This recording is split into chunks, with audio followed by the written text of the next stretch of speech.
Hello everyone, welcome to Vikas analysis. और दोस्तों, CG TET में आपके साधारण ब्याज से रिलेटेड एक प्रश्न पूछा गया है, तो चलिए इस प्रश्न को हल करते हैं।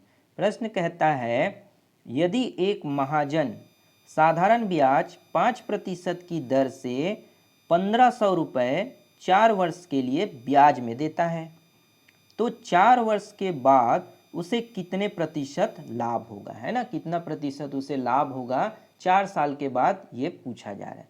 तो यहाँ पे हमें मूलधन यानी प्रिंसिपल दिया गया है 1500 रुपये, है ना। से रेट कितना दिया है, दर दिया है वो आपका 5% की दर से, समय दिया है 4 वर्ष, है ना। तो 4 वर्ष बाद जो है उसे कितना लाभ होता है ये पूछा जा रहा है। तो यहाँ पे सिंपल साधारण ब्याज के सूत्र से यहाँ पे इंटरेस्ट निकाल लेंगे, है ना। तो साधारण ब्याज वो हो जाएगा आपका मूलधन गुणित दर गुणित समय बटे 100, है ना।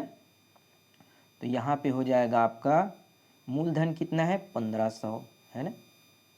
दर कितना दिया गया है, तो दर दिया है 5% और समय 4 बटे में आपका 100। तो ये 2 जीरो आपस में कैंसल हो जाएंगे और इसे हम आगे हल करेंगे। तो ये 15 गुणित 5 चौक 20, यानी कि ये हो जाएगा आपका 15 दूनी 30, 300 रुपये, है ना। तो ब्याज कितना निकल के आ गया, तो ब्याज निकल के आ गया आपके 300 रुपये। अब हमें प्रश्न में पूछा जा रहा है कि 4 वर्ष के पश्चात से कितने प्रतिशत का लाभ हुआ करके, है ना। कितने प्रतिशत का लाभ हुआ, तो यहाँ पे परसेंट लाभ निकाल लेते हैं। तो टोटल आपका कितना है 1500, है ना। 1500 में 300 रुपये आपका साधारण ब्याज निकला और इसे हम परसेंट निकालने के लिए 100 से मल्टीप्लाई कर देंगे। तो ये ज़ीरो और ये ज़ीरो आपस में कैंसिल, 3 से 5 बार में, है ना, और 5 से 2 बार में, 5 दूनी 10।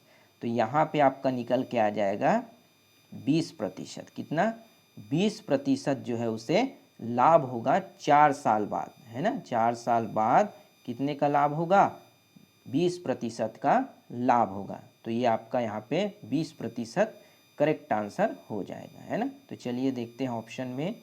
तो यहाँ पे आपका ऑप्शन बी, है ना, 20% ये करेक्ट आंसर हो जाएगा। तो उम्मीद करते हैं दोस्तों आपको ये प्रश्न समझ आया होगा।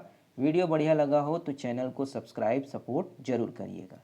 मिलते हैं अगली वीडियो में, तब तक के लिए धन्यवाद।